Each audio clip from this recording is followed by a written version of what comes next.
Tracking and successfully managing your practice's inventory is a challenging job. Without a good record-keeping system, it's impossible to know whether or not an item is needed. You'll not reach your goal of having an item just in time if poor records are kept. You will either run out of items when they're needed or have too many items in your inventory. There are certain records necessary to reach your just-in-time goal. You must keep a master inventory list. This is the complete list of items in your inventory that you need to manage. It also provides an accurate count of the amount of inventory you have on hand. Your regular physical count of your inventory is vital to keep this list up to date. Secondly, you will need an order list. There are usually two parts to your order list. The first part is the want list or wish list that was discussed earlier. However, another convenient way to notice when an item is low is to use reorder tags. Each tag is a brightly colored piece of paper attached to the inventory item that flags when you should reorder this item.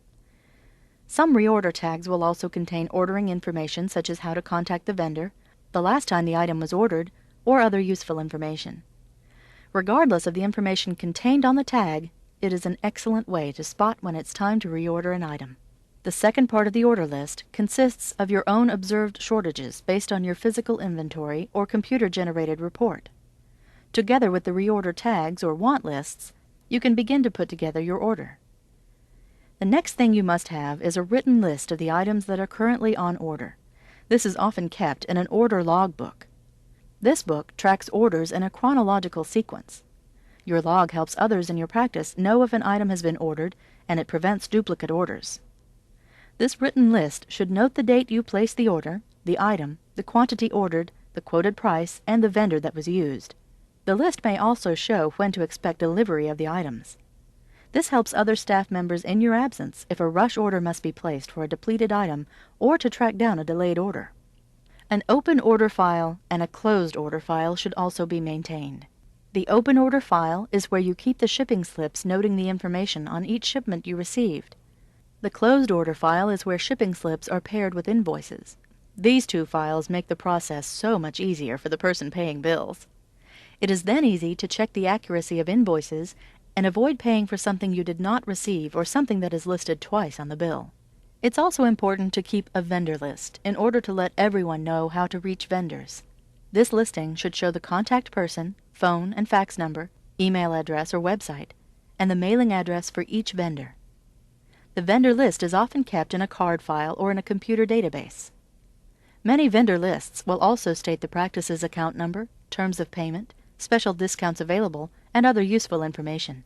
You may also track comments about the vendor's reliability, service, and quality with this list.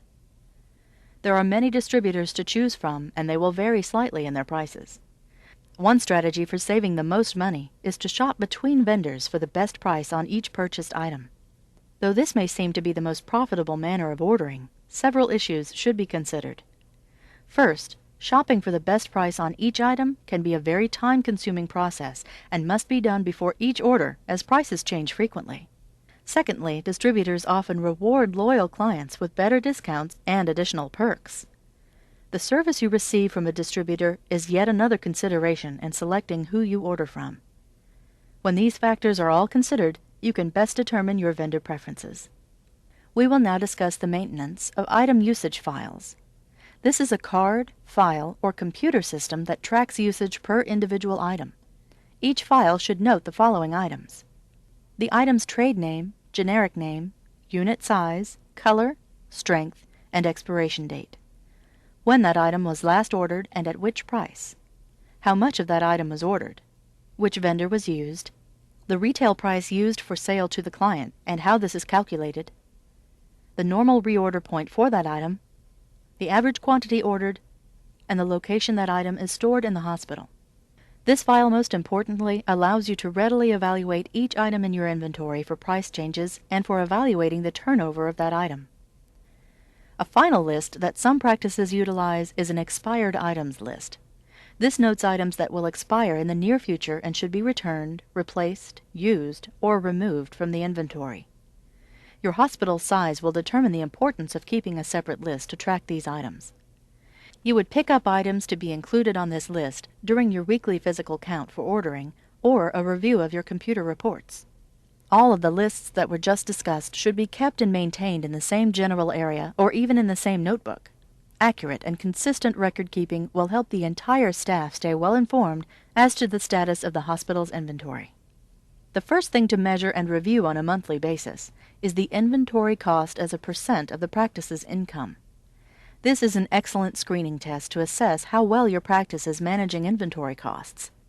If you only use one measure, this is the easiest one to use. Your inventory expenses for drugs and supplies should not exceed 12 to 15% of your practice's total income. The next measurable item is the inventory turnover, or IT. This tabulates the average number of times in a year that your inventory is sold or used and replaced with new items. The formula to calculate inventory turnover is as follows. All figures are expressed in dollars. Take the total expense for drugs and supplies for the year and place this figure in the numerator of your equation. Make sure that you do a physical count of your inventory at the beginning of each year. Use this physical count and your records of how much you paid for each item to determine a value for your entire inventory at the start of the year and at the end of the year. Average these two values to create the number for the denominator of your equation. Ideally, you want to turn over your inventory 8 to 12 times a year. The best scenario is to have sold your inventory before you even had to pay for it. Then you get the use of the vendor's capital and create a larger profit on your inventory investment. Practices normally have a turnover of 4 to 8 times a year. It is not practical to measure turnovers on individual items, but it is still useful to measure this at least once a year for your entire inventory. If you're not turning your inventory 4 to 8 times a year, there is likely too much of the practice's money being tied up in inventory. The third item to monitor is the reorder point for each item. This is the amount of an item you want to keep on hand to minimize the chances that you will not run out. A good rule of thumb is to maintain at least 3 times the amount of product used within the time period between orders. If you place your orders weekly, then your reorder point would be the amount of the item that would typically be used in 3 weeks. This would be adjusted for items that are hard to get, frequently back-ordered, or are subject to high demand. The last item to monitor and adjust periodically is the reorder quantity. This is the amount that should be ordered when the reorder point is reached. Generally, you want to order a 1-month supply. This can be adjusted to fit your practice's needs by looking at your usage file for the item. Buying large volumes of product can appear to save money, but unless the savings is substantial, money that could be working to generate a profit elsewhere in the practice sits idle on the shelf. Maintaining the proper inventory quantities will assure wise usage of the practice's cash assets and ensure what is perhaps most important, that there will be product on the shelf when your patients need it. Pricing products is often a very sensitive issue, but it doesn't need to be. Many hospitals find it difficult or cumbersome to perform the detailed accounting needed to accurately price items. We'll now discuss some general guidelines you can use in setting your prices. There are 2 categories for products when discussing pricing: shopped items and non-shopped items. Shopped items are those items that are likely to be inquired about when potential clients are selecting a veterinarian. Examples of these are vaccinations and elective surgical procedures. It helps to be competitive on shopped items. The prices for these items can be periodically updated by inquiring about the fees at other area animal hospitals. If you choose to price your items higher than other hospitals, make sure that your staff knows what additional value your practice adds to each item in order to explain the increased price. This helps if a client asks them why an item is more expensive at your practice. The remaining items are called non-shopped items and are less likely to influence the owners of pets when selecting a vet. As a good rule of thumb, increase non-shopped items 2.5 to 3.5 times your cost to determine your price. Some vendors will provide suggested retail prices, which you can use to decide what you will charge. For prescriptions, it is best not to have a per-pill price below a certain minimum price that you set. For many practices, this is going to be 10 to 20 cents per pill.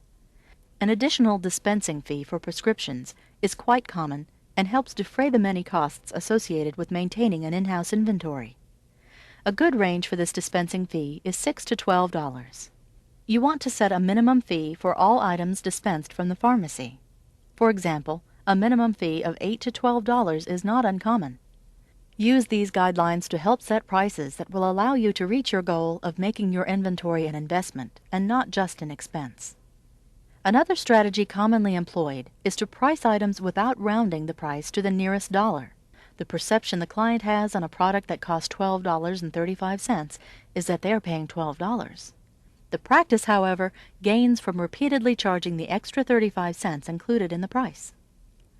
A final note should be made concerning accurately charging for all products sold. There are many hidden expenses associated with running a veterinary practice. The negative impact on profits is substantial when products are not properly invoiced. This negative trend may be identified during the inventory accounting process and should be discussed with hospital leadership if it is discovered. It's important that hospital managers ensure that staff members are accurately pricing and invoicing items. Repeated mistakes on pricing and/or invoicing can lead to inventory problems.